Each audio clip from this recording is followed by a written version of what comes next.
রাষ্ট্রকে কীভাবে রাখবো, কীভাবে যাব। মুসলিম পার্সোনাল ল 1934, সেখান থেকে আমাদের এই অধিকার দেওয়া আছে এবং এই কনস্টিটিউশন ওই অধিকারকে কাড়ে নাই, সেটাকে রেখে দিয়েছে। আমি ওনাকে শেখাতে চাই কিংবা ওনার কোনো প্রতিনিধি যদি আমার কাছে আসেন ওই জিনিসটা শিখতে, আমি বসে শিখিয়ে দেবো যে কনস্টিটিউশনে আমাদের ওয়াকফ ব্যাপারটা ইনক্লুড আছে এবং থাকবে, এবং বিফোর কনস্টিটিউশন এটা আছে।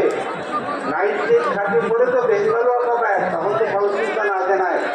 তারপরে যখন কনস্টিটিউশন এসছে তখন এটাকে ঢুকিয়ে রাখা আছে এবং আছে সবটাই। এখন আমরা প্রয়োগটা আমরা কীভাবে করবো সেটা আমাদের উপরে নির্ভর করবে। আমরা প্রয়োগটা ঠিকভাবে করছি, আমরা দেখবো ভোটটা যাতে ঠিকভাবে চলে, ভোটে যাতে কোনো গণ্ডগোল না হয়, আমাদের ভোটটা একটু দেখা দরকার আছে। আমি মিনিস্টার সাহেবকে অনুরোধ করবো, ওনার উপরে পাওয়ার দিয়ে আছে, চৌধুরী সাহেব যেন সেই ভোটটা দেখেন ঠিকভাবে এবং ভোটটাকে কন্ট্রোল করার চেষ্টা করেন, তাহলে আমরা উপকৃত হব।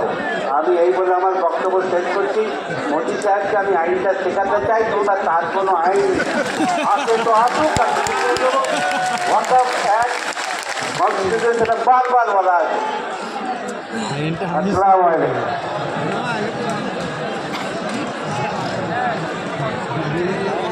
অনেক ধন্যবাদ আমাদের শামসুল আরিফিন সাহেবকে, তিনি যথেষ্ট জ্ঞান গর্বপূর্ণ আলোচনা করেছেন।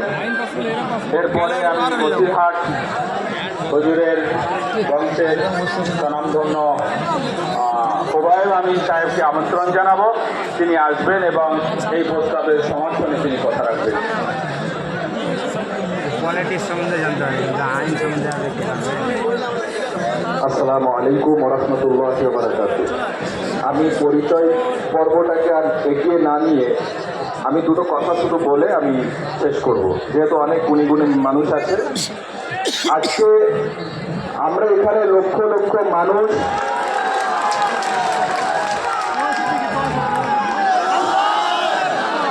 আজকে লক্ষ লক্ষ মানুষ উপস্থিত হয়েছি। আমরা জানি যে আজকে আমাদের লড়াইটা এমন একটা লড়াই, নাগরিকত্বের লড়াই না, আমাদের লড়াই হচ্ছে আমাদের কবরের মাটিটা, জমিনটা শক্ত করে রেখে দেওয়ার লড়াই। কেননা আমি আপনি কালকে চলে যাব, আমার আপনার কবর দেওয়ার সম্পত্তিতে ওয়াকফ এস্টেটের কবরস্থানটাকে দখল করার চক্রান্তই দিল্লি বসে মুসলমানদের মস্তাদে বসে বসে চিন্তা করছে।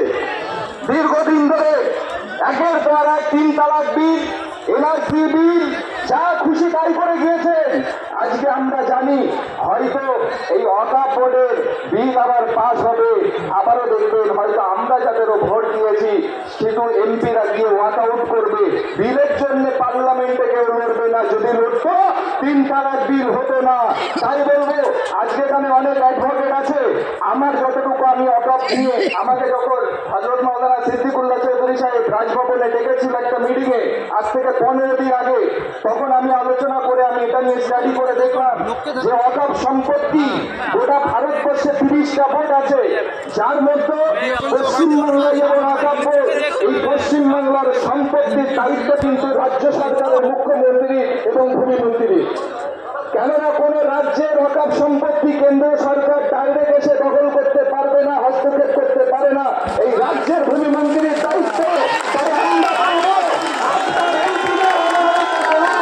আমাদের সঙ্গে কাঁধে কাঁধ মিলে আমাদের অস্তিত্ব বজায়ের জন্য এই বাংলার মসজিদে আমাদের ভূমিমন্ত্রীও যেন আমাদের সঙ্গে সমর্থন জানিয়ে কাঁধে কাঁধ মিলে লড়াই করে, আর এই সামনে দেখানো লড়াই নয়, মন থেকে ভালোবাসুন আমরা, তাহলে নিশ্চিত আমরা উপকৃত হব। আমরা জানি বাংলার মুখ্যমন্ত্রী এই নিয়ে মুখ খুলেছেন, অভিষেক ব্যানার্জি মুখ খুলেছেন, আমাদের পাশে থাকার আহ্বান দিয়েছেন। আমি তাই আবারও বলবো, অভিষেক ব্যানার্জিকেও বলতে চাই যে আপনি দিল্লিতে আপনার এমপিদের নিয়ে ওয়াক আউট করুন, লড়াই করুন, আমরা আপনার সঙ্গে আছি। আমরা কাফন দেবে আপনার সঙ্গে দিল্লিতে গিয়ে নামতে রাজি আছি, ঠিক না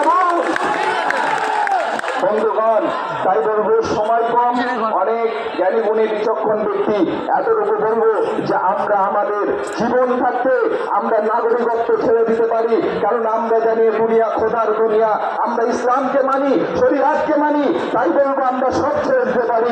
যদি বলেন নামাজ রোজা তো দূরের কথা, এই মেসোয়াকটা ছাড়তে হবে, রবির সুন্নাত মেসোয়াক এই মুসলমান ছেড়ে দেবে না।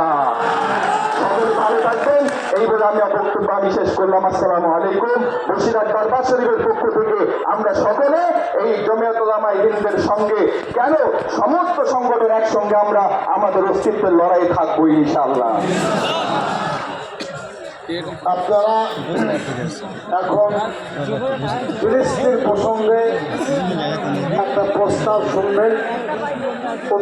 ভাই কথা বলবেন না, সেই প্রস্তাব পাঠ করবেন কলম পত্রিকা সম্পাদক জনাব আহমদ হোসেন ইমরান সাহেব। তার আগে আপনাদের সুখবর দিই যে পীরজাদা আমাদের ভাই বন্ধু হুজুর তার চিকিৎসা এসছেন আমাদের সবাই। মোবাইলে তো দেখা যাবে, ওপরে ড্রোন ক্যামেরা লাগানো আছে, দেখবো তো মোবাইল ভরে যায়। ইমরান সাহেব